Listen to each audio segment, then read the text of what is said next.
Okay, ladies and gentlemen, okay, please allow me to share a few general housekeeping notes before we begin. Make sure your mic is muted, and to make sure that there will be a dedicated question and answer at the end, later part of the program, so where you will be able to share your thoughts or ask your questions live.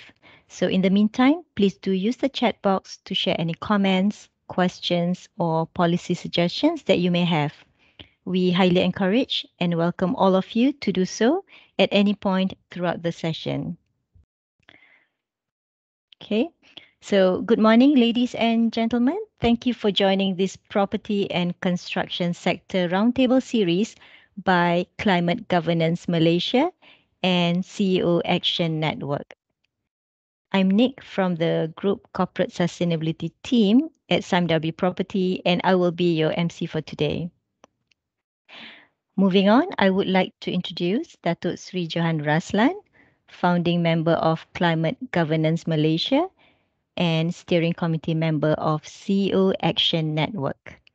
A former executive chairman of PwC Malaysia, he is currently a director at the Institute of Corporate Directors Malaysia and an independent director and audit committee chairman at Darby Property Berhad.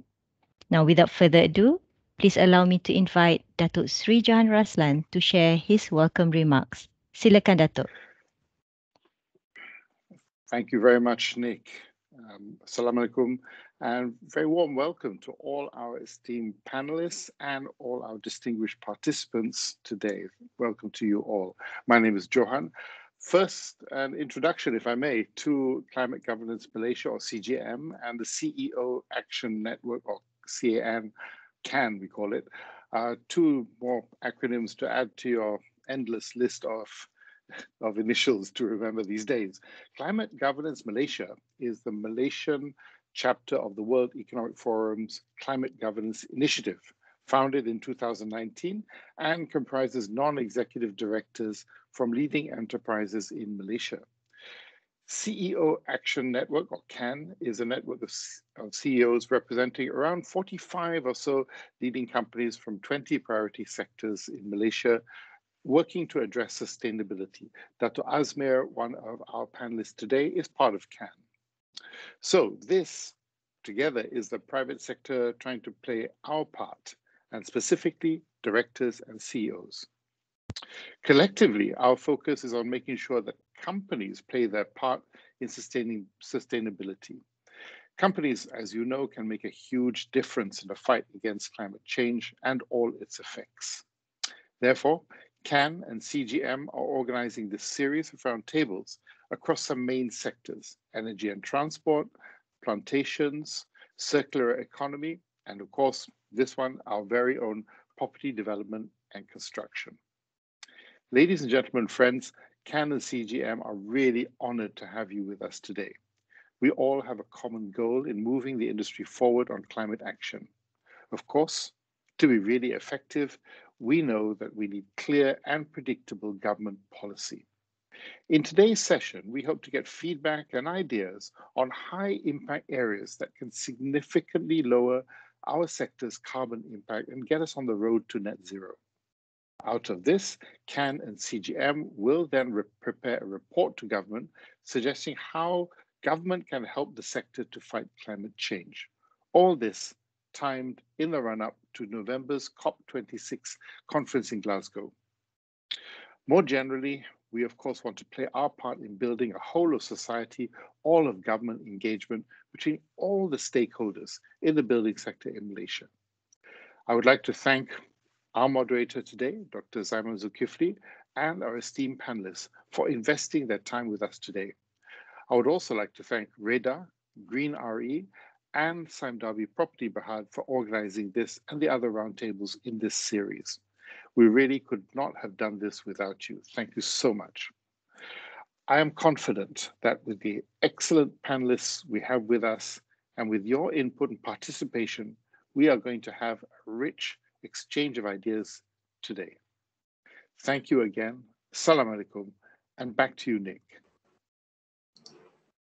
Thank you, Dato.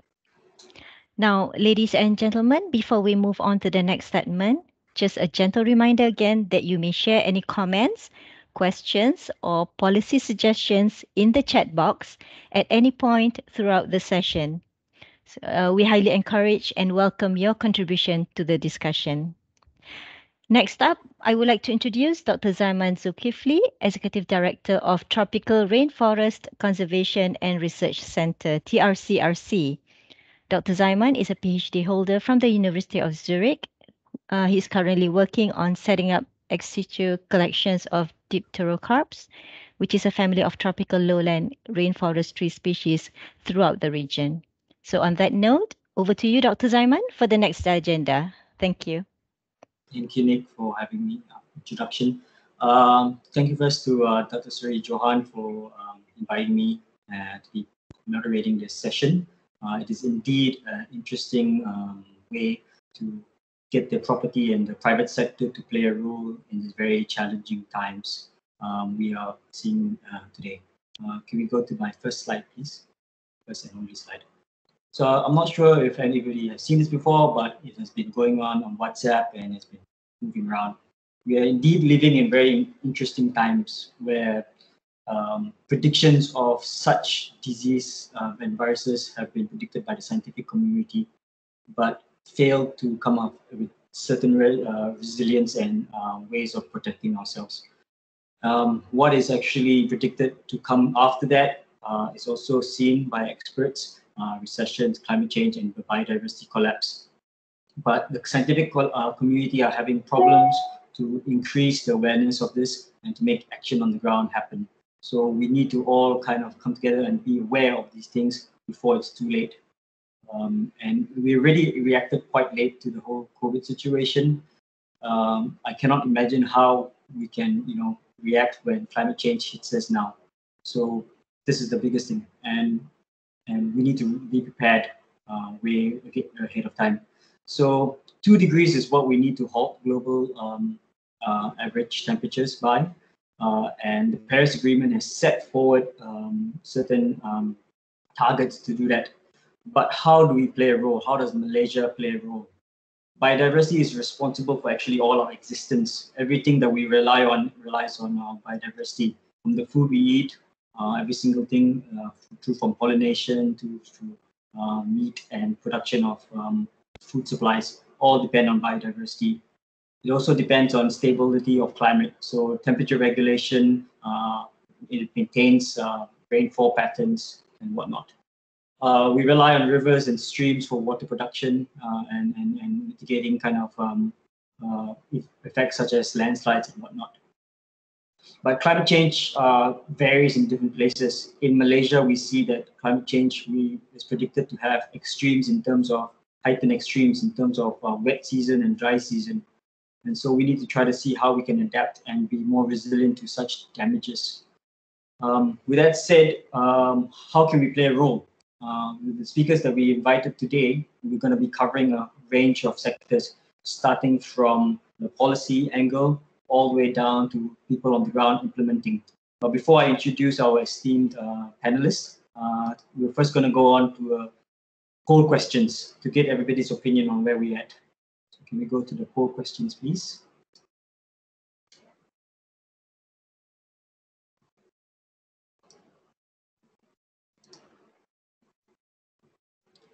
So if everybody can see the poll questions, question number 1, should Malaysia have a net zero target by 2050? Please answer what you think is appropriate. And question number 2, what more should the federal government do to protect the environment and biodiversity? We will wait for participants to respond to these questions and then move on with the series of talks.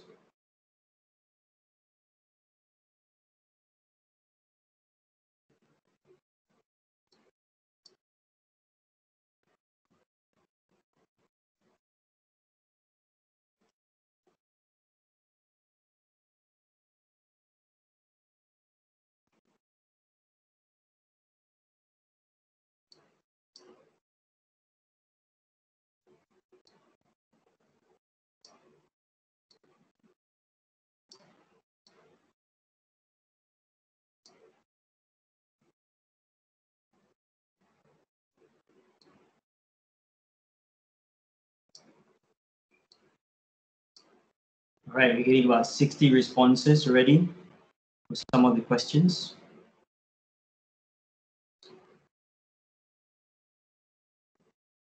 So majority of the first question, everybody, about 57% responded yes, and about 41% actually responded 2050 is too late. So that's great that we're seeing a push for this. Is that we're at the right place, our minds are at the right place, and you're definitely following the right kind of conversations and where we should go. Thank you for that. And number two, question number two, about 30% responded stiffer penalties, 26% state government initiatives, and about 35% industrial incentives. So majority is looking at industry incentives rather than penalties. And penalties follow quite closely behind. Interesting. Something to note for the conversation that we're going to have in the next stage. All right, moving forward, can we have the slide of all the speakers, please? I'd like to introduce the speakers that will be speaking today. And the speakers that will be speaking today comes from a range of different backgrounds. We have people working on policy, people working on implementation, and industrial players on the ground. So the first speaker for today is Dr. Balamurugan. He's the Managing Director of ERE Consulting Group and has over 30 years consulting experience in a wide range of sectors from infrastructure, biodiversity, transportation, and the energy sector, with water resources and water resources. Basically working in Malaysia, Brunei, Indonesia, Bangladesh, and Myanmar. He serves as a consultant to a wide range of government agencies, private sector, and non-governmental organizations. Our second speaker, Sofia Castelo, is lead for the Environment and Resilient Community Practice in Think City and is currently based in Penang, Malaysia. She's designed and managing the nature-based climate adaptation program for urban areas, Penang Island, which won the Global Climathon Cities Award in 2020. Finally, we have Dato Azmir Merican, who is currently the Group Managing Director of Sime Darby Property. His role assumed in April 2020. Sime Darby Property, if you did not know, is one of the largest and most established property companies in Malaysia with decades of pioneering experience in residential, industrial, and commercial developments. It is also present in the UK through the iconic Battersea Power Station development project in central London. Sime Darby's property is backed in H Props, Malaysia's responsible developer, Building Sustainable Development Award for 2021. So without further ado, we're going to start the conversation. I'm going to hand the floor over to Dr. Bala first to start with his 15-minute talk. Over to you, Dr. Bala. Thank you, Dr. Dzaeman. Let me just upload my slides. Just give me a sec. Yeah, I guess you all can see my slides now. Yes, Dr. Bala. Okay, thank you. Good morning, everyone. What I'll do this morning is to share my thoughts on a few things. It's a wide-ranging topic, ranging from policy-related issues to what the property and construction sector can do to, and I'll end with a short case study on how it's done. So let me start by showing you this slide. Malaysia's wide. Let me start with this, population growth. I think you all know our population is growing, and by 2050, we will have 12 million more people in this country. 12 million people is actually quite a lot of people in this, because Malaysia is not that big country. But the important thing, what does 12 million people mean to us? And what does 12 million people mean in the context of what we are trying to do about climate change? 12 million people means 3 million new homes, 200 new schools, million new jobs. I don't know how many more hundreds of hectares for food production, how many more power plants, how many kilometers of roads, and so on. So population growth has a major impact on how we manage things. And I think we cannot forget this in planning for climate change. We cannot do this in isolation because population growth is given and all the attendant implication with population growth needs to be factored in when we plan for climate change. We cannot ignore the fact that we're going to need 3 million more homes. So where is that land coming from? We cannot ignore the fact that these 12 million more people will need food. And where is that land for food production going to come from? So just we need to bear this in mind and avoid a very silo approach that will never work in mitigating climate change. And with this population growth, and it imposes stress on our environment and biodiversity, and it contributes to climate change. Like I said, people need food, people need schools, people need homes, and it's an ongoing demand on resources, and it's not a simple problem to handle. So there's always these pressures that we need to tackle.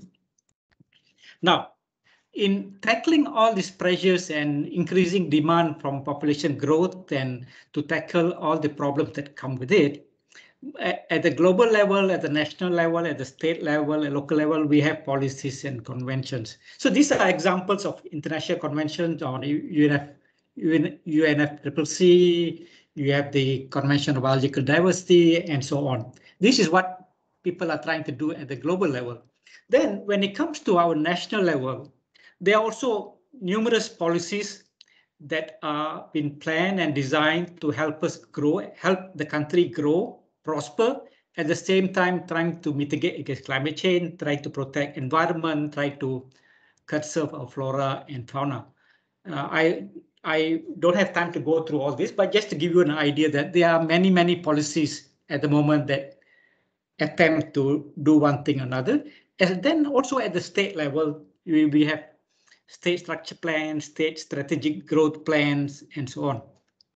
So there are numerous documents and policies that are around, and all this, the challenge is these policies are trying to balance growth with the need to protect the environment and enhance quality of life. So just remember that when you plan for climate change, it's not only climate change that we need to worry about.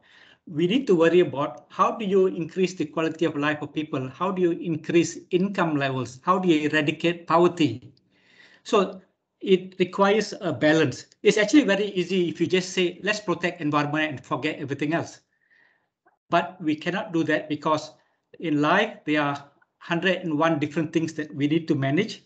And many policies attempt to establish that balance, and it is never easy. So I'll just give you some example. So this is, for example, this is taken from one of the policy document. Very good. It shows all the important biological areas of high biodiversity that needs to be protected. Very good policy directive. But at the same time, we need to look at this. This map shows where are all our minerals distributed. As you can see, there are a lot of minerals distributed in the green areas, which are also important for biodiversity. So as a government, you need to make that decision or try to establish the balance because minerals are also equally important. So, but they all overlap, right? Just show you another example. This is Terengganu. The green areas show all the important areas for biodiversity, wildlife, turtles, and so on. At the same time, we have plans for development, industrial expansion. And if you compare these two maps, there's a lot of overlap and conflict. So this is the problem with trying to establish balance. And the other major problem in establishing balance is our federal constitution, which is developed in the 1950s, which says state governments are responsible for land and natural resources, and they get their revenue from there. So state governments are responsible for looking after the forests and land. At the same time, they also get their revenue from logging, mining, quarrying, and so on. So there is a perverse incentive at play. And state governments, again, state governments are responsible for looking after our forests and land and water, get little or no direct revenue from all the modern economy, tourism, manufacturing, logistics, banking, and so on, because all the revenue from the modern economy actually goes to the federal government and not to the state government. Of course, people on the ground benefit, but it does not enhance the state government coffers. And this is a major problem because state governments are responsible for protecting the forests. I'll just give you an example of Pahang.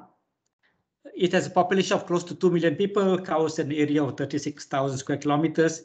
the annual revenue is only 600 million ringgit a year. For the entire state, it's very, very small. If you just compare Pahang state government with selected private companies, you can see the state government's revenue is very, very tiny. And that explains a lot of the issues with why states are very keen on development and not protection. Just give you an example, TNB has a revenue that is 78 times the revenue of the entire Pahang state government. Okay, I'm just moving on to the next part of my talk, which is the role of private sector. And I think we must give credit. I think the last two decades, the private sector has made substantial progress in environmental and biodiversity conservation, climate mitigation, and so on. These are just sample of companies, but there are so many more which are doing great work. And in the coming years, ESG is going to be an important driver. And it's very heartening to note that some of our leading agencies like EPF and Bank Negara, to see them promoting ESG. And I think the financial sector has made significant progress. I think I just show you the list. In the financial services sector, there's been so much progress in recent years on sustainability, on ESGs, on climate governance, and so on. And again, I think some of you might be aware of this. As of this year, ESG-linked bonds or funds have already exceeded $1 trillion US, and that too shows how important ESG will be in the coming years. Now, zooming in into the property and construction sector, these are some of the initiatives that has been done to boost ESG in the property and construction sector. There is the Construction Industry Transformation Plan, there is infrastructure certification. JKR is one of the first government agencies to get the Environmental Management System certification. And the last picture shows you wildlife crossing, which are becoming very common in roads in Malaysia. But while there are many good ideas and initiatives, but the take-up rate is pretty low. And then we're also seeing a lot of progress in the property construction sector. Companies are now working towards no net loss of biodiversity. They're looking at biodiversity offsets. We are seeing increasing number of biodiversity audits among property players. Many property players are looking at climate-friendly development. More carbon audits are being done, carbon neutral development. And we're also seeing more investments, more training, and more skilled people in the property and construction sector with regards to environment, biodiversity, and climate change. So this is all good progress. Yep. However, challenges remain. One, the conservation in this sector is fragmented. I mean, there are a lot of players, but it's fragmented. And I personally don't see a very strong leadership in this sector. A few players have been very, very proactive, which is very good.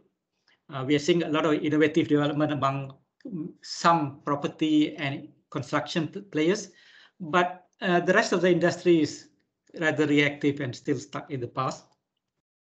Then there's also the question of, is the society willing to pay? That means if the property developers or construction industry moves forward, is the society willing to pay the increase in price? So these are some of the challenges that we need to deal with. So like I said, there's a lot of good things happening, but there are also challenges. I'll just stop there and give you a very quick case study to demonstrate that the property and construction sector have done well. And like I said, where there is a will, there's always a way. And I want to highlight the case study of the East Coast Rail Link, which I'm sure many of you are familiar with this project. It has been controversial. A lot of NGOs says we are damaging the forest, killing the wildlife, and so on. But actually, this project turned out all right. So what happened was the original alignment from Kelantan all the way to Port Klang was designed in 2013. And it was passing through quite important forest and wildlife areas, right? And in the original design that was done in 2013, it was estimated that about 2,000 hectares of forest would be cleared for this project. So when Malaysia Rail Link, the project owner and the contractor and we were working as their consultant, set, or when we started work, we thought that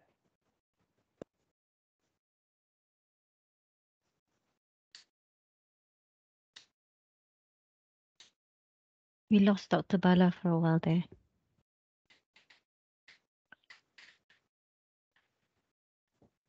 we need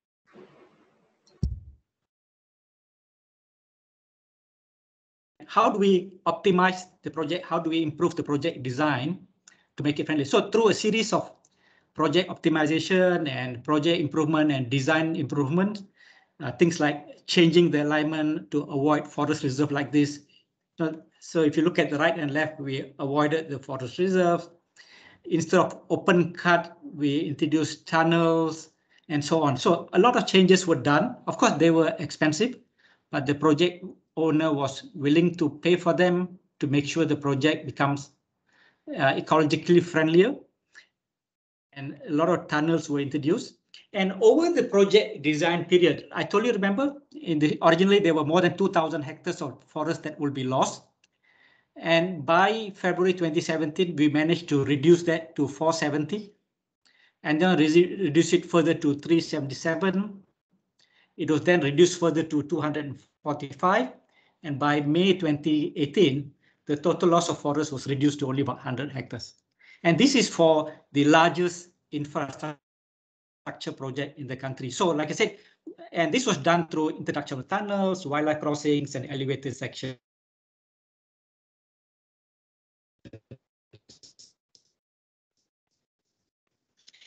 And this is an example of how they done well, because there was a will, there was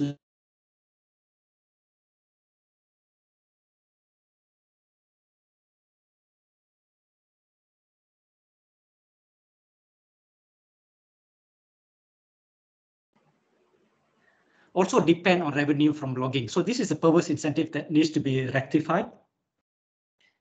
The government, of course, needs to engage better with the private sector. Very often there's limited engagement, and very often policies are developed purely by the government themselves without much engagement.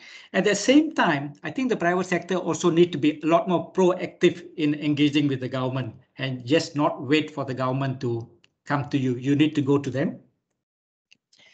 ESG is and will be an important driver, but at the moment it's limited to a small group of players. I think everybody else is still being very reactive. So, but it will, and as you can see in many other sectors, ESG is becoming a very important driver. I think property and construction industry players need to up their game. And I think the financial sector is a good example. If you look at financial sector, Bank Negara and the Securities Commission and Bursa Malaysia have been playing a very good leadership role in getting all the financial sector players to up their game. And I'm sure the property and construction sector can do the same. And lastly, ladies and gentlemen, I think there's a lot of good work being done by the private sector, which is not getting due publicity. And I think we need to share the success stories more. Yep. And with that, I will end my presentation. Thank you. Back to you, Dzaeman. Thank you so much, Dr. Bala, for that talk. I do have some questions, but I'm going to hold off till the end of the session where we have the question and answer. To the guests, please remember to use the chat group, chat box, and introduce your questions, yourself and your questions, so that we can take them either via chat or live. So moving on, we heard about policy, we heard about some examples on the ground. We're going to now dive into Penang and what Penang and Ting City is doing in Penang. So we're here from Sofia Castelo. Sofia, are you ready? Yes. Good morning, everyone. Thank you very much for the invite. Let me just upload my presentation. Can you see my slides? Yes, Sofia. Okay, wonderful. Okay, so I'll be talking about developing climate adaptation programs in Malaysia, the challenges of working with local authorities, We know that climate change is already impacting not only Malaysia, but the entire world. This year has been particularly expressive in this. We've had wildfires in Canada in a scale never seen before, floods in Germany just last week. In Malaysia, we've seen increased temperatures and increased extreme rainfall leading to flooding. We've also seen increased cost of vegetables due to changes in weather patterns. Think City has developed a study showcasing the increase of temperatures due not only to climate change, but also to the urban heat island effect.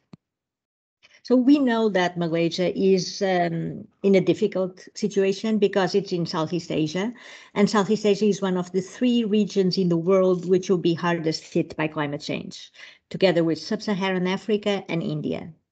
So we'll see more extreme weather events, extreme rainfall leading to flooding, heat waves, and then the rise of temperatures with impact on health and increased costs in terms of food and in terms of energy.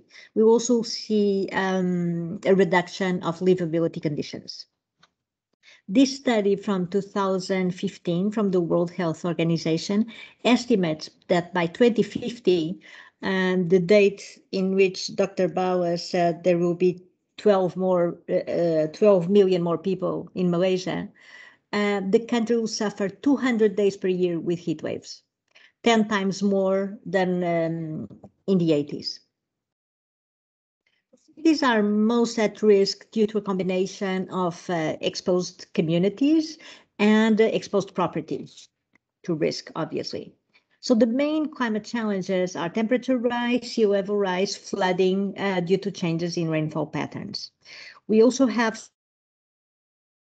and threats to infrastructure, to the power grid, water supply, public health facilities, coastal infrastructure, transportation, drainage, housing, and all supply chains. We also know there's a huge risk of not taking action. And there are multiple impacts at all levels with many unknowns. So this is just an example of, this is actually a map on surface temperatures in Johor Bahru between 2005 and 2018. And you can see an extraordinary increase in surface temperatures, which obviously leads to higher costs in energy and health risks for the population.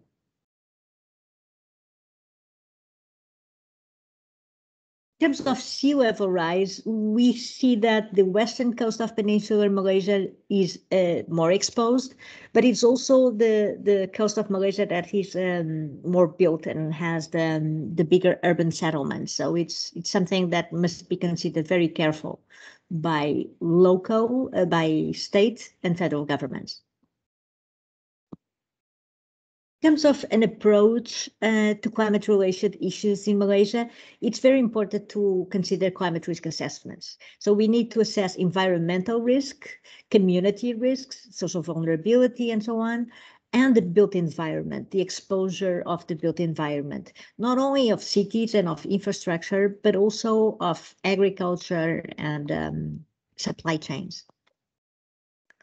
And it's also important that there's something quite innovative in the climate change era, which is the global partnerships. So we see scientific institutions sharing information worldwide, knowledge transfer, and World Cities programs getting together, such as the C40 program. And we see funding because of the Paris Agreement, which establishes a funding of 100 billion, a transfer of $100 billion US from developed nations to developing nations. And we know we should integrate climate adaptation and climate mitigation. This is a very important work, but it's very difficult. It's very difficult to integrate this at local level because governments are still scrambling to grasp what each of these entail.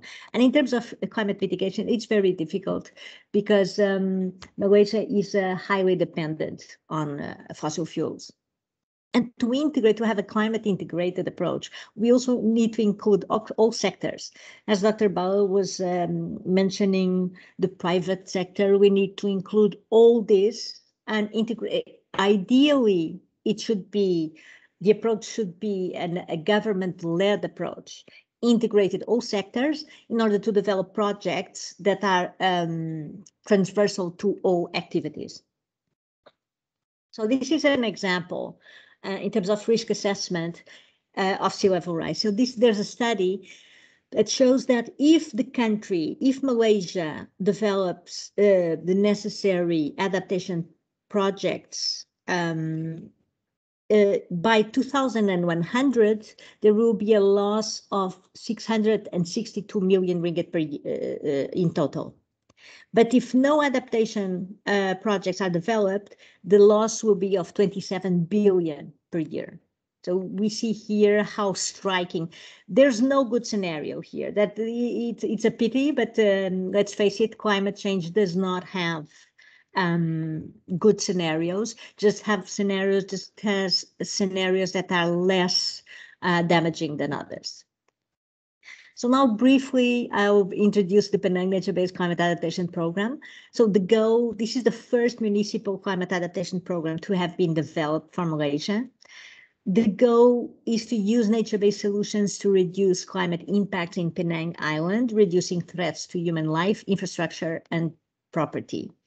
The program is science-driven in terms of design and also in terms of results and assessment of impacts. This is surface temperatures mapping of Georgetown Mukim, in which we see, this is between 1988 and 2019, and we see a stark increase. The maximum temperature has increased 8.7 and the minimum 2.4 degrees. We also can see here that we can identify the streets that have street trees just because they are much cooler. We also use thermal images at ground level to assess most heat-stressed urban areas and also to assess the impact of our pilot projects. This is an example. This is in Jalan Brown. This is a very green street in a green area of Georgetown. And we can see here the maximum temperature is 40.1 degrees. So just 1 hour after this picture was taken, we went to Georgetown core site and the temperature has increased almost 30 degrees. And this is because of the lack of greening. So introduction of green spaces, it's also essential by the government and the private sector, also because the residents in this area spend much more in energy because they need to have their aircon on more often than in the other areas of the city. So this is something that should concern the private sector as well. So the rainfall patterns have become more irregular and the volume of rainfall has increased 15% in the past 40 years. So the main 4 problems are heat stress, flooding, social vulnerability, and gaps in institutional capacity. So the program is focused, the 4 goals of the program are focused on addressing these 4 problems. Goal number 1 is to reduce temperatures and the urban heat island effect by strategically planting trees and introducing green spaces in the city. Goal number 2 is introducing nature-based solutions and upstream retention to reduce and, if possible, eliminate the number of flooding events. Goal number 3 is to strengthen social resilience, vulnerable communities, and empower women and girls. Goal number 4 is reinforce the institutional capacity in public health, create a knowledge management platform to mainstream a framework for municipal adaptation for all cities in Malaysia, and also to develop a climate resilient street tree study for Malaysia. Green components and distribution of the program in Georgetown Mukim. The expected outcomes are basically improved health in terms of reduction of number of impacts of heat, reduction of temperatures, reduction of flooding and GDP losses, reduction of vulnerabilities, and improved community readiness. All impacts will be assessed and made available online to everyone. The program won the Climate Global Cities Award in 2020, and this was in January 2020, and in September 2020, the concept note of the program was endorsed by the Adaptation Fund to receive $10 million in funding for implementation. Very briefly, because I think I'm running a bit out of time. So just very briefly, Think City has a decade of experience in urban rejuvenation. The resilience community of practice is quite recent, but has three main focus areas: advocacy, climate adaptation, and ecosystem regeneration. We are currently developing the climate resilience sweet tree study for Malaysia together with Jabatan Lanskap Negara. This should be ready in November, and we'll make it publicly available by then. And we have an extensive even though a short, only 10 years of urban regeneration, and even less, only 2 years of resilience community of practice, we have already had some substantial successes in terms of data analysis, studies, scientific studies, strategy and policy, community engagements. We've developed the first climate action week in Malaysia, the PCAL in 2019, and also in terms of project management and implementation. In terms of policies, I don't want to propose, I want to focus on 4 issues that should be essential in terms of policy. The first is to adopt principles in urban development which aim to reduce climate impacts. Example, street trees to reduce temperatures, natural retention ponds, and so on. Second, to activate climate action across all levels of city government. Work must be fully integrated. Third, to quantify the economic benefits of climate action and share the results with the city government and the public. This is a difficult one because we know that the Malaysian government, either at local level, state level, and the federal level, transparency is not one of their main traits. And finally, to take collaborative climate action at all levels, including taking the cities, the local, up to the international scale. Thank you very much. Back to you, Dr. Dzaeman. Thank you so much, Sofia. That's really interesting. I also have some questions for you, but I will keep them for the end of this conversation. Please keep your questions coming in. I see Dr. Bala has been quite active on the chat. He's been responding to everything. If you're too active, Dr. Bala, you won't have to say anything later. So don't answer all of them. So going on to our final speaker of today, we're going down to an industrial player, Dato Azmir Merican. We will talk a little bit on what Sime Darby is doing from a landowner's perspective on this topic. Over to you, Dato Azmir. Thank you, Dr. Dzaeman. Let me just reload my slides. Assalamualaikum, good morning, everyone. Thank you to the organizers for inviting Sime Darby Property. So my objective here today is to give everyone an organizational lens and share with you what we as a property developer are thinking and doing, and what are we hoping for. So let me just start by saying that who you all can see my slides. Yes, Dato Azmir.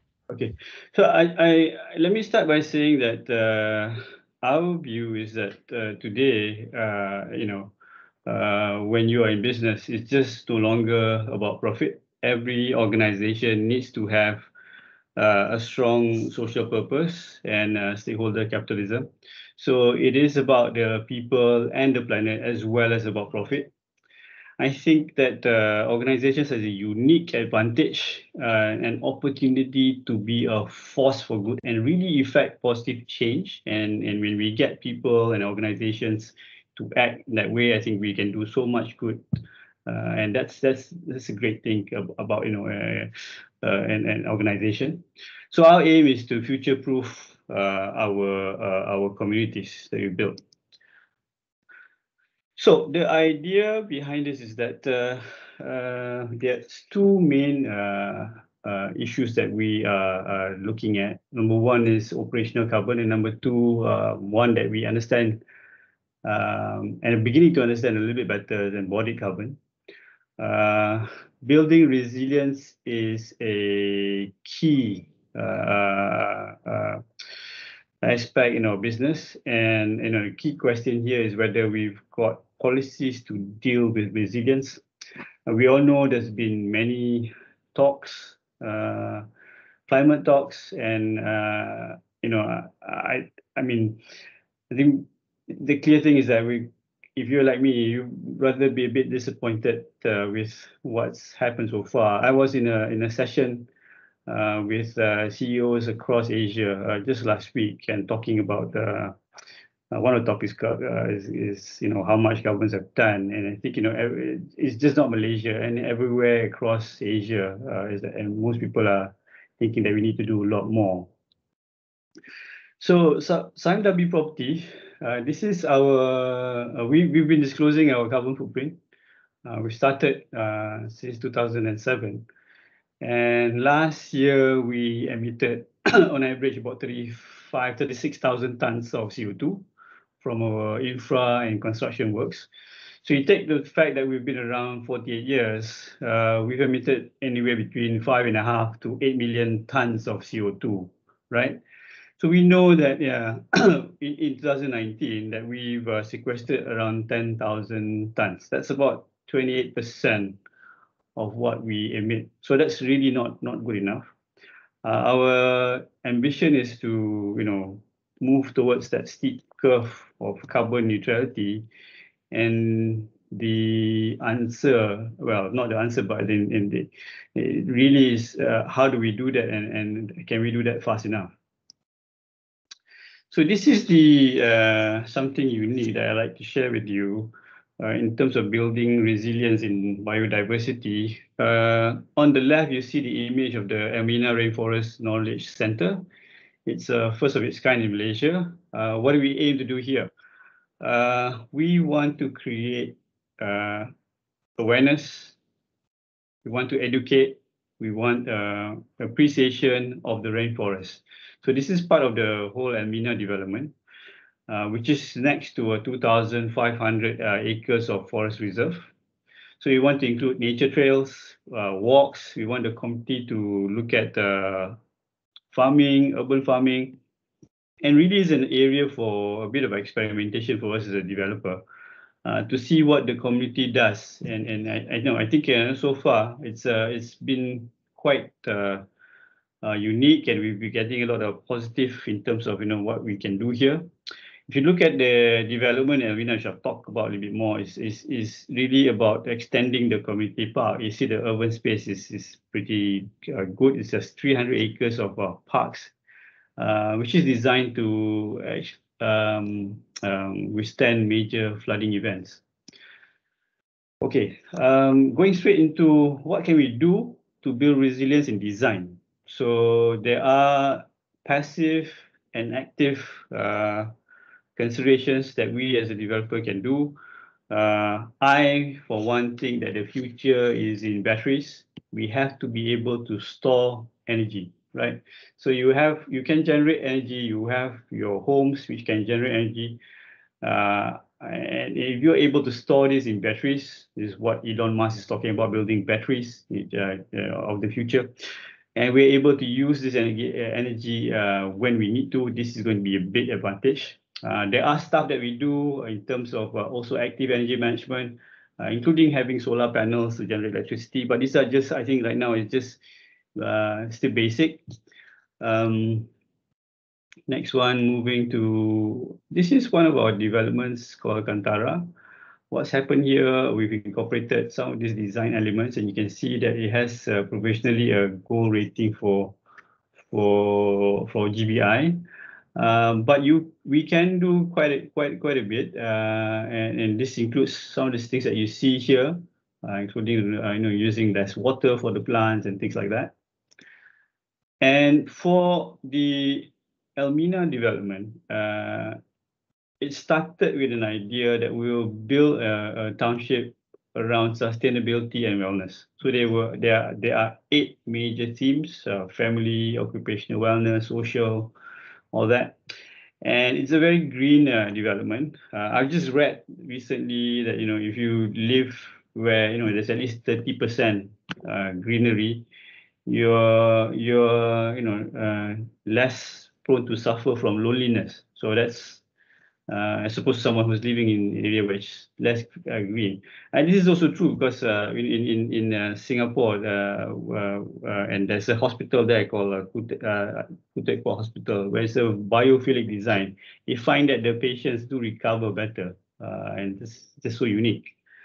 One of the things that we also do is to look at resilience in the community, right? And we're talking about not just the development, but the surrounding development.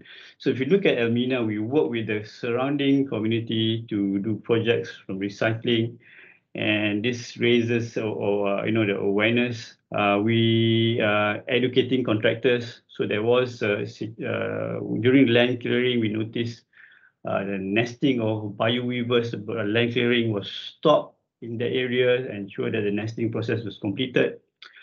The other things that we do is also to create what you call community farms. And one of the unique programs is that we work with the community to actually increase their income by getting them to produce chilies and things like that, which is sold to the community. So these are unique stuff that we can do in engaging the larger community. So really going to my main slide. What are the changes really for us as a property developer?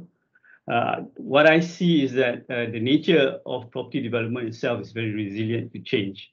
We've been doing the same things for about 100, maybe more years, and you know, and housing is a very basic need.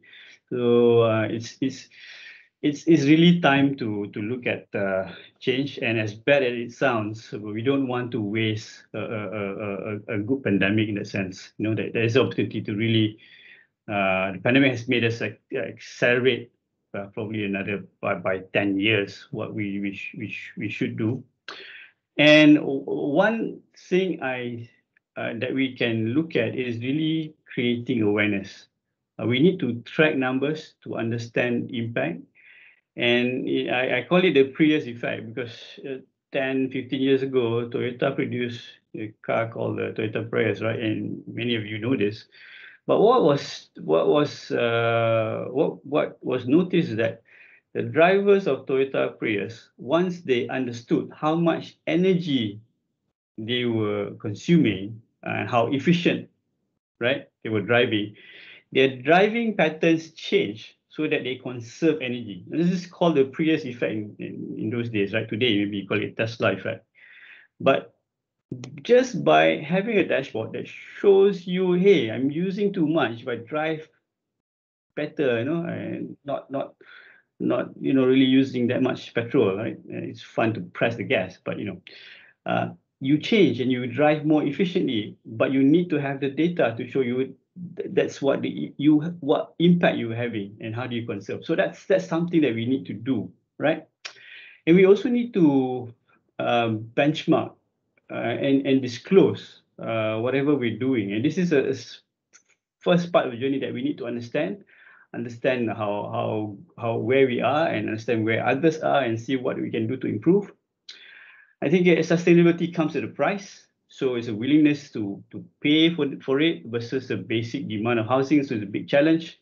And for companies who are committed on the sustainability agenda, the playing field is not level. So how do we make this better? You have companies who don't do it, and then you know and it's just not level for everyone, you know. So you discourage the rest because they see what's happening. You know, we also need to think about substitutes for greener materials. We're not using it now. But I think, you know, COVID-19, what it's done is really made a change, right? So what do we think are the ideas to incentivize or disincentivize industry players. Number one, we need to make climate change and sustainability a national agenda, right? And this is very important because you're engaging industry. Government needs to guide what's our goal. What do we want to achieve as a nation? And how fast do we want to get there? And what do we need to do, right? All of the industry players are going to make decisions based on what's happened, what the government puts out, right? When we have a clear understanding of policy on direction, then it's clear for us how do we make those decisions, how fast do we make those decisions, what do we invest in, and that's really important. I spoke to CEO of a company that make cars, and he was telling me we can produce EV cars here, but there's not much policy. They're not clear, and we're going to import cars or whatnot. So this is important. So we all know and understand the rules of the game, right? Number two is really technology, and technology today is applied very minimally in the in this industry, but it will change, right? I just read yesterday that a school was 3D printed in Africa in 18 hours, right? So robotics, mechanization, software, virtual reality, advanced materials, these are things that will change what's happening today. We have opportunities to look at modular building systems, off-site construction, which is faster, safer, and more cost-effective. However, we have this issue where on-site construction is very cheap, right? And we have abundant and this love for foreign labor, right? And we need to be rewarded when we take foreign labor out and invest in systems that will make us use less foreign labor, right? At the moment, it doesn't work, and that's why I go to incentives, because for industry to make such commitments and invest, we need to have a return on investment, right? The ROI must be positive. And ROI tells you make money in 7 years or 10 years. It doesn't really make good investment decisions sometimes. But the government can really step in and say, hey, I'm going to give you tax breaks or incentives so that your ROI will come down. So if your ROI comes down 5 years or 3 years, or then we are incentive. We will make those investment decisions because we make sense and we are clear on the policy, right? The other bit that we need to do is also invest in research and development. Malaysian companies don't do enough of this. We depend on somebody else to innovate and bring it to our companies. We need to invest, and this is the time, because without investment in R&D, we are always going to be reliant on somebody else. But we can do this, and we know what areas that we need to invest in. We can prioritize. Next one is about transparency and traceability. One of the ways that we can do is really look at who is producing what material and how they're producing it. Make it very traceable. So when we use this material, we can know that whether it meets with our sustainability goals. Traceability is no longer a problem, with technology today. So with blockchain, everything can be traced, right? So it will help us get the right materials. It will also allow us, the second idea is also allow or get companies to disclose their environmental impact. We need to start slow. We don't want to penalize. We allow for transition. Then we educate the consumer. We need my fifth point is to introduce regulation. And how do we do this? And I know industries don't like to introduce regulation, but it comes to a time where we need to think about carbon tax. And the question is, why not charge the polluters? If you are polluting, you need to pay for your pollution. You must disincentivize polluters. And the last one I have is to update bylaws. Our bylaws are outdated. We need to be more flexible. We need to look at how substitute materials can be used and why so. So those are some ideas that we have. I think this needs to be put forward. That but there are many more that we can put it out there for us to develop. So that's it. Thank you very much. Thank you very much, Azmir, for that insightful overview about what Darby is doing. I have some questions for you too, but I will first of all want to ask for all the speakers to come on board. Turn on your video, unmute your mic.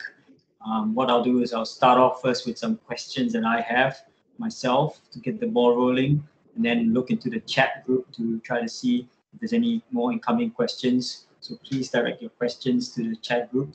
And if you have one, and if you want to come up live and have some discussions with the speakers themselves, please raise your hand. All right.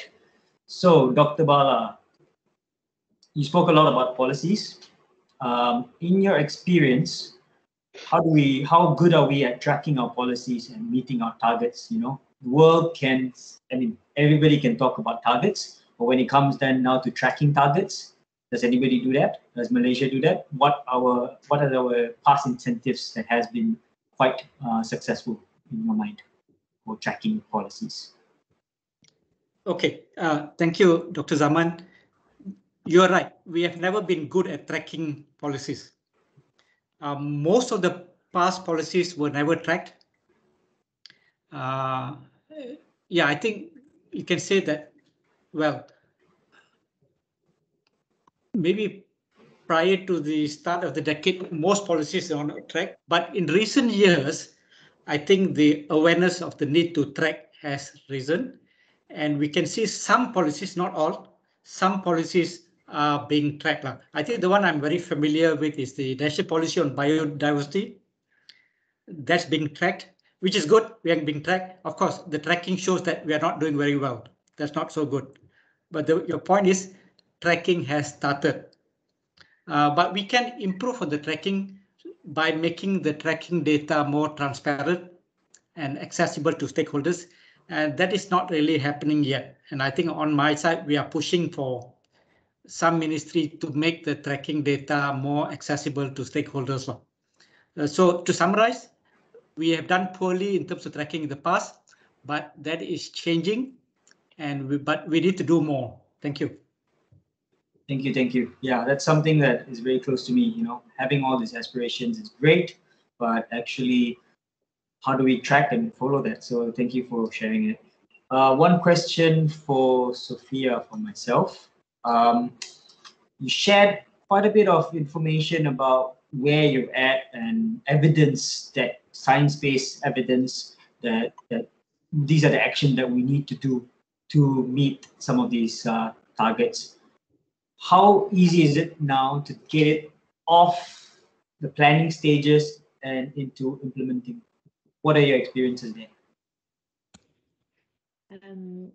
Thank you for this question, Dr. Dzaeman. It's a very challenging question because we're having many issues. We're having many issues even with all agencies.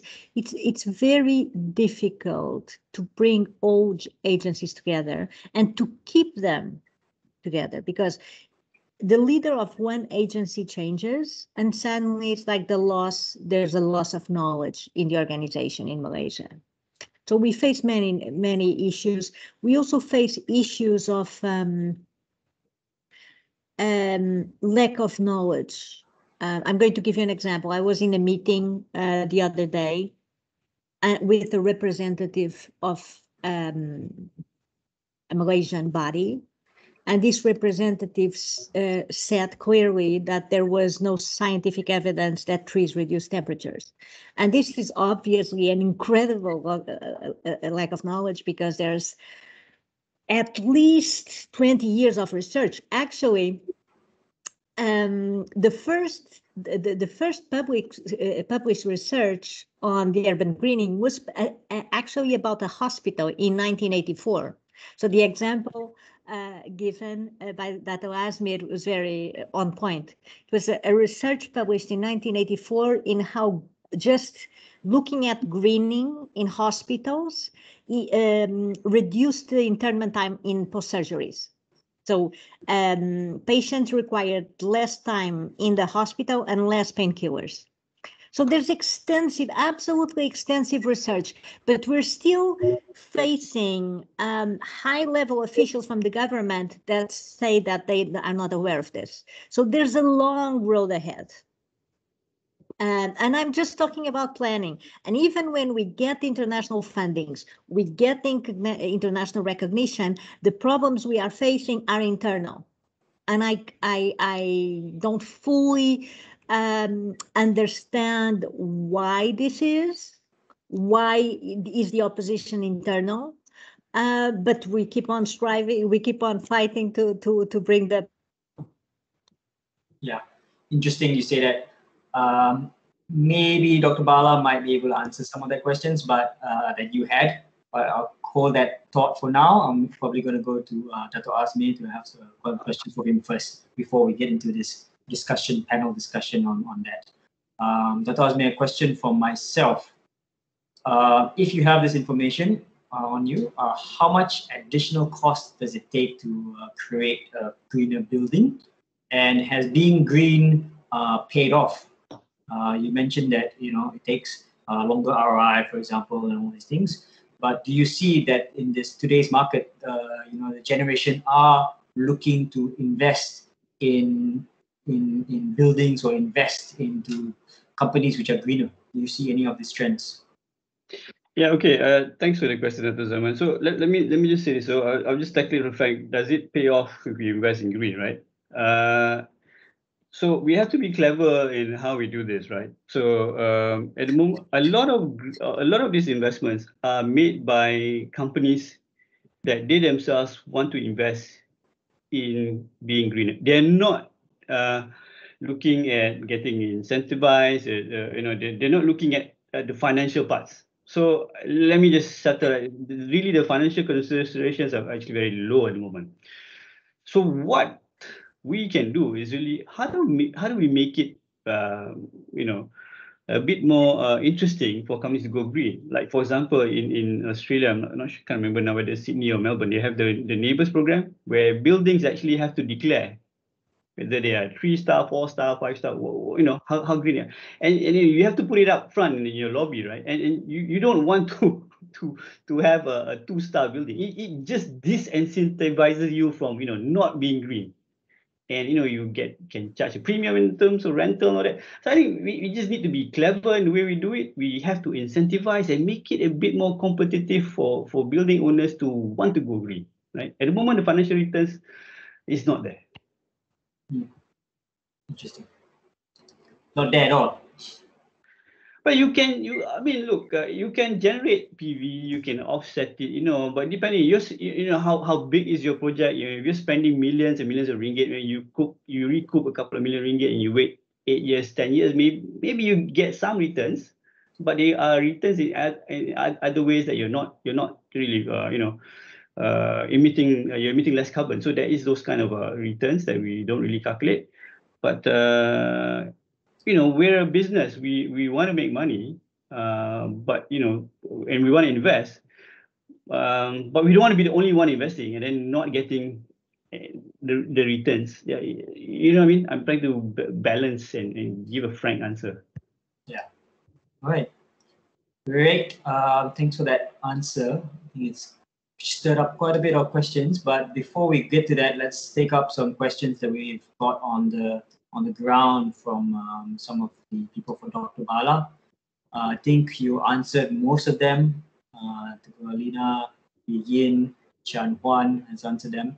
One of the few things that one of the speakers subject is that they have no idea about what is going on. You mentioned you responded to them and they said they have no idea.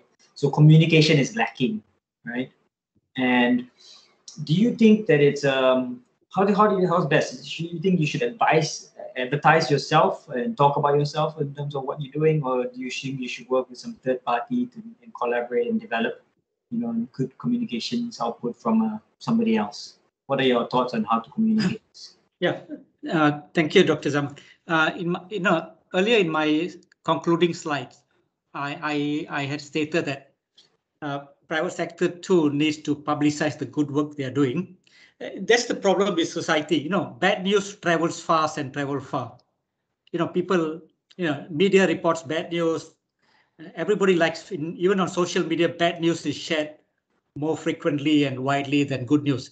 And I think both the private sector and government are not doing a great job in sharing good news.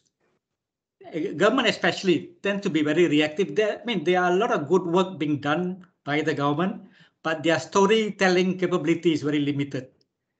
So yeah, so same thing with the private side. I think both sides needs to invest more in telling the good stories and success stories.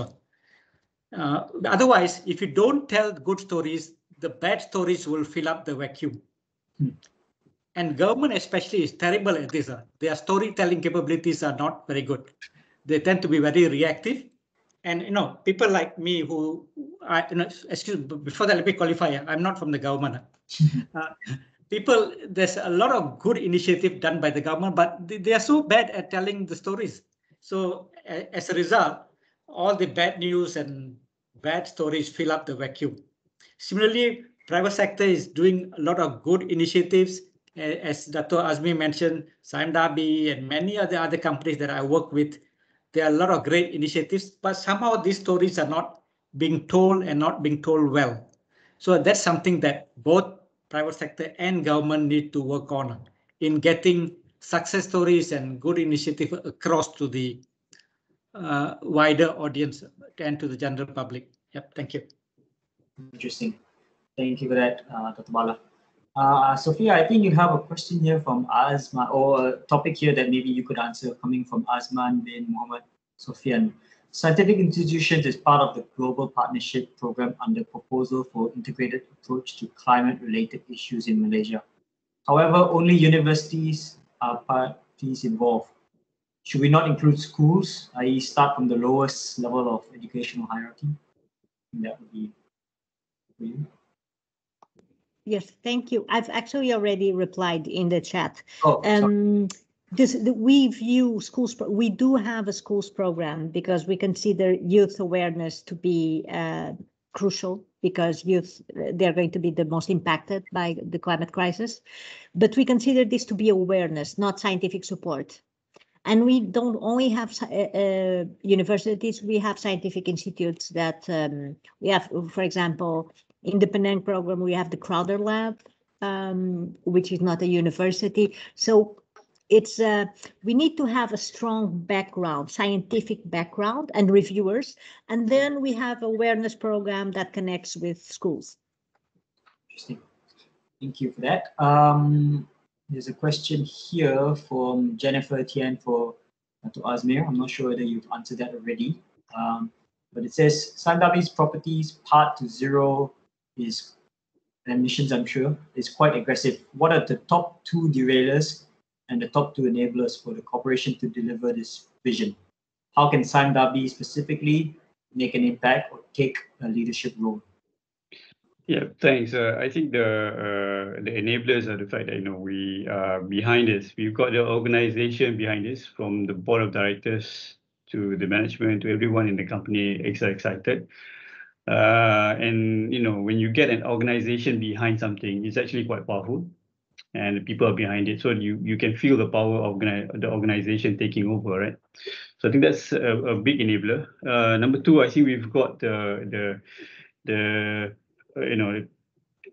people. We've got the ability to reach out to anybody around the world to help us become green, and we're open to ideas, right?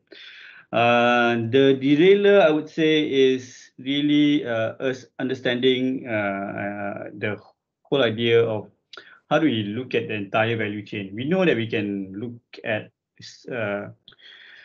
we know that embodied carbon is a bit more difficult. So it involves the entire value chain, and we know we can't do it ourselves. So that's really a bit more challenge. And number 2, I would say it comes down to dollars and cents. How much are we going to, invest? And it is the right thing to do, and what would it cost us, right? So far that we know we can still be successful and sell well. We think this is necessary. Right? We think this is a necessary investment, but we do want to ensure that we are a for-profit organization, and that remains we remain very profitable. Interesting. Right. So I'm not sure, but do we have anybody wanting to turn on their mic or turn on their video, or anybody have their hands raised? Can the organizers just let me know if there's any questions directly? People wanting to take video, be on video and be to us, let us know. But it was quite interesting to have everybody's kind of perspective on this conversation. We're all coming from different aspects and of the field. I was just wondering, does anybody from the panel have a question for their fellow panel speakers? Oh. Any sort of interest being gathered, anything new that you guys learned from each other, or anything that this talk has sparked in terms of interesting questions for each one of you? Because yeah, I can just add on quickly. No, I think Dato Azmir mentioned about willingness to pay, which I also raised in my presentation. I think, yeah, at the end of the day, these are all businesses, and this sustainability is not cheap. There will be added cost. And the question is society willing to pay? Right? And I think that is an important question all businesses need to ask, and as well as the government when designing policy and incentive, whether the society is willing to pay for it. Yep, thank you. Yeah, I just add something to what Dr. Bauer just mentioned. Hello? Yes, yeah, go ahead. So, Dr. Bauer, I agree with the point if society is willing to pay, but I will raise you, can we afford the risk of not paying with what we're seeing in terms of impacts? Again, what you mentioned about in 2050, Malaysia having 12 million more people exposed to extreme heat, to floods. I think it's a general view from the scientific community that we cannot afford not to pay, because we have to pay. If we don't pay now, we pay much more after in the future. That's just it. Thank you. Yeah. Dr. Dzaeman, we have Dato Sri Johan Raslan. All right. Yeah, you may unmute. Okay, I have. Yeah, question to Dato Azmir. I mean, I know the answer to this. I wonder whether you could just tell us about another aspect of this whole thing. Because I see, because I'm a board member and of your company, and I see you put a succession of kind of groups of young staff people coming up to present, some weird and wonderful projects to the board. And they often got an ESG element to them, strong ESG element. So, but more, I want to ask you, what is the reaction of the younger staff to this whole idea? The younger people in the company that, so how do they take to this? Okay, that's a unique question. Thank you. So, I mean, just give everybody a bit more insight. So what Sime Darby is trying to do is to imagine the home of tomorrow. Right. So if we look 10 years, 15 years from today, what would our homes look like? What do we want our homes to be like? How do we want our townships to be like? So that's a general idea. One of the projects they're doing, right? So bring the future, to you, and this includes looking at ways we're building. How is your home going to be net zero, and what's going to be inside your home, and what do you want in your community, right? And I think the thing that I found in the company is that the young people love it. I mean, not just the young people, the older people love it too, right? But you really have ideas from really the younger guys in the organization who really feel that the older generation has really done a lot of damage, and feel that not a lot has been done, right? Number two, I think it's taken a life on its own. That this project is ongoing. It's a very strong project, and we see evolving. We are engaging with many parties. We're engaging with the architects. We're engaging with the technology provider and see what can we do. So if we can reset, and I said, we shouldn't waste an opportunity here with the pandemic to really do things differently. And I believe that we need to do things differently. But I also feel that we cannot do things differently until we get everybody to come and say, hey, look, let's redesign this. That includes the authorities, government, regulators. We really got to say, hey, let's get on the same page and agree that we need to rethink. Interesting. So that kind of brings me to the question that Sofia kind of asked earlier on, or ended earlier on, is how do we get continuity? We have these agendas, we have this policy, we have a direction that we should head off, but every time we get to a point, continuity, someone changes and the whole program falls apart. How do we ensure that continuity and it happens, and how do we ensure that we can push for these targets beyond having key personnel in place? Because key personnel change, and that changes. How do we embed this idea into how we work? Anybody on the panel have any thoughts on this?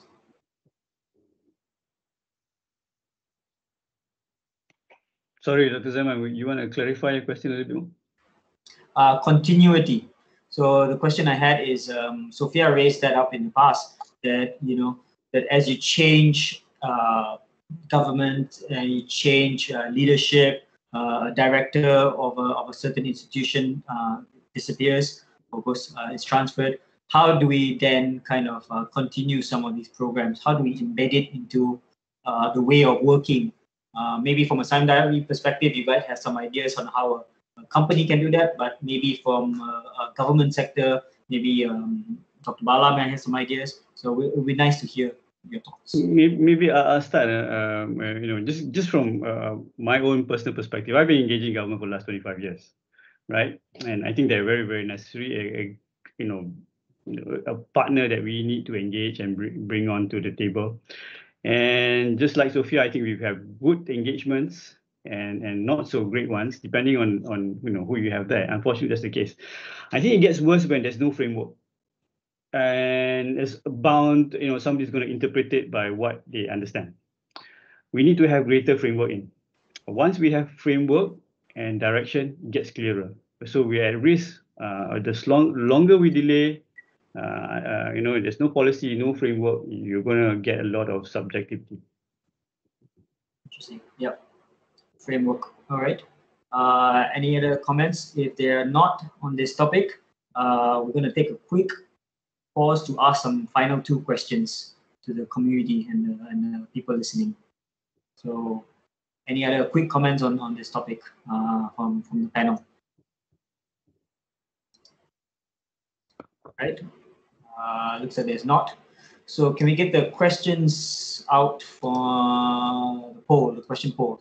So the question number 3 that we want to ask all the listeners out here is, which is the main problem to address through environmental conservation in Malaysia?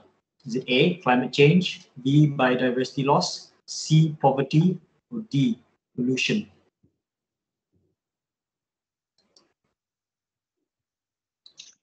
So please update the questions. And if you're done with that, question number 4 is, which climate impact do you think will hit Malaysia particularly strongly? Is it A, temperature rise, B, flooding due to sea level rise, C, flooding due to increased rainfall, or D, wildfires? You can just have a response to that. And once we have close to maybe 50 respondents or so, I'm going to start reading that out.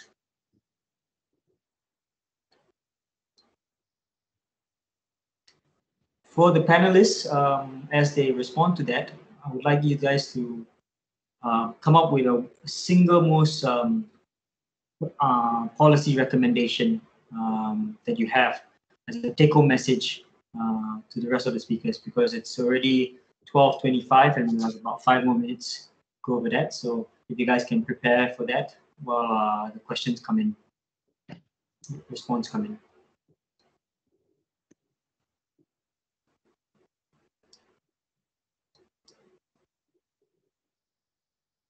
So quite a bit of answers coming back. So I'm going to start off first with the question number 4. About 42% of you guys think it's climate change. 23 think it's biodiversity loss.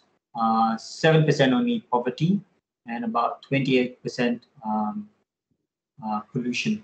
So climate change first, pollution second, biodiversity loss third, followed by poverty. With the next question, which climate impact do you think will hit Malaysia particularly strong? We have temperature rises as the highest, followed by flooding due to increased rainfall.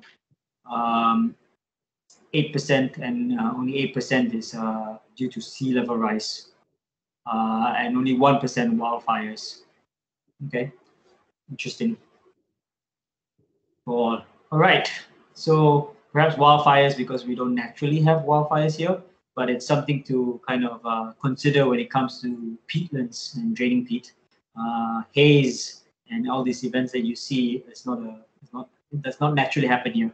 It happens when you drain out some of these ecosystems. But interesting to see.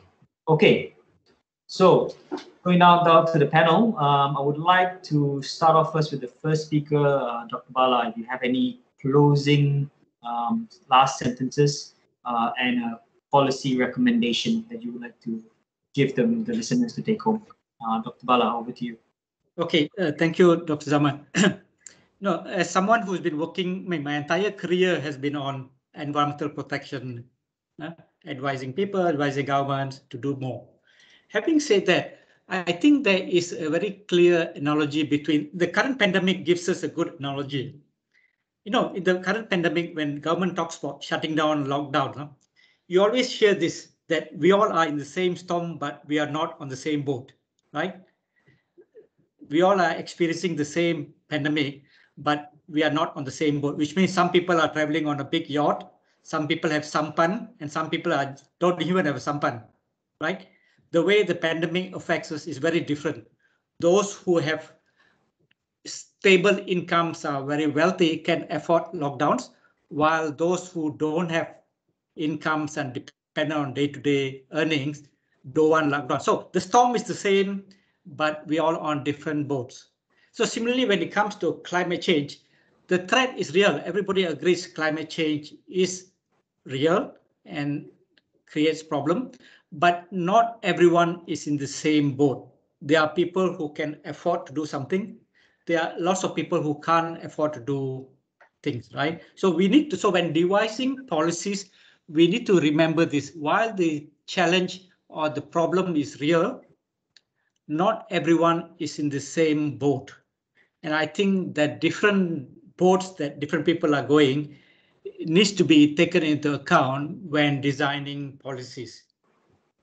So having said that, if you ask me a single most important thing the government can do, I think the government needs to up the way it engages with stakeholders. And that is a very important point. I think at the moment, the engagement with stakeholders is not good enough.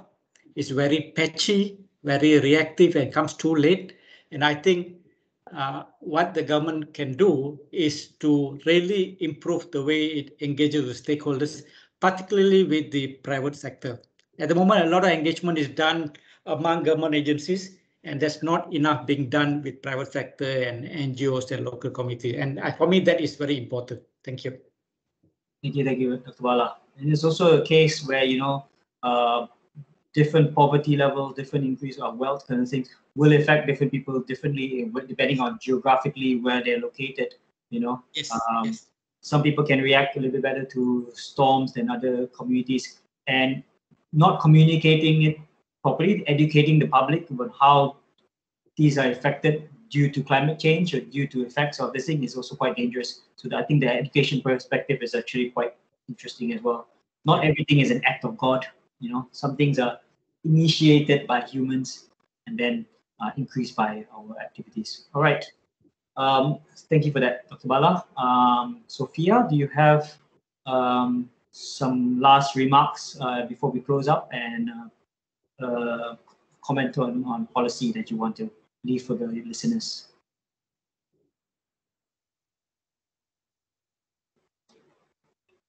Sofia, are you around? I was muted. Apologies. I agree with Dr. Bala in the sense that we are not clearly on the same boat. But even the ones that are in yachts are in trouble. We've seen this in the first months of this year. What concerns me in Malaysia are very specific, some specific details. I'm going to give you an example. We're going to have a pressure for mitigation, so to reduce energy consumption.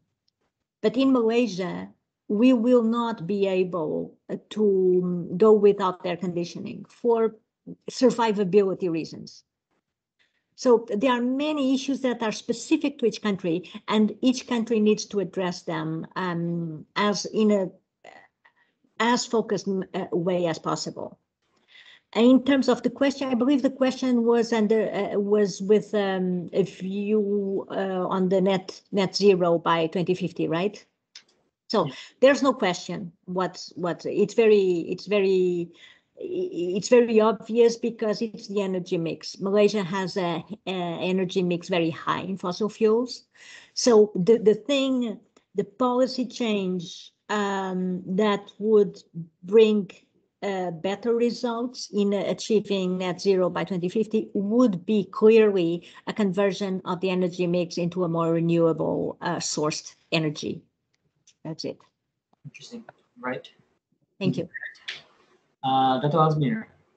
Yep, sure. So, I mean, I really agree with with our fellow panelists. I think Dr. Bala, the government is not very. It's difficult for them to engage when they don't have clear policies to fall back on. That's one reason why they don't want so much engagement. They're not very clear on what do they do. I mean, it's going to be very ad hoc decision making, and that's one problem we have, right? I think it's an opportunity for us to come together and reset how we do things. This is the time, and we need to have somebody who can bring everyone together and reset how we do things. It's very timely, right?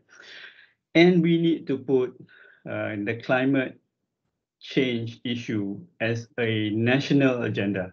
We will start new businesses, new industries. We'll be able to allow existing players to replan what they're doing, make good investment decisions. And I've been talking about to incentive governments for a very long time, right? And I have had businesses elsewhere in the world which government then starts saying that, hey, if you do something for me, I'm going to give you an incentive. And don't penalize you. But I've also been in a situation in Malaysia where when we mechanize and automate and use less people, and the contract tells you that, hey, you need to have X amount of people, then you penalize by not having put enough labor in. So there's issues where when we don't have clear policies or policies are outdated, we need to revise. Right? This is where we are. There's a challenge now. But it takes high-level involvement, and we need to engage at the highest level to get this done. This is where we need to start, right? So, yeah, that's what I think we need to do. Interesting. Thank you so much, Dr. Azmir, for that insight. I think companies and around the world, we've already seen some companies taking the lead forward in terms of driving some of these this nationwide kind of policies. It could be something that a company can drive and develop, and then just pass on to the government to say, okay, this is what we've learned from developing some of these strategies and these methods, and let the government have uptake. So I think we cannot rely entirely on a certain institution to push for some of these initiatives. I think everybody has a role to play, and if depending on your means and your ability, you can play that role. And I think we've already heard of it from every different sectors and things like this. So thank you very much for that.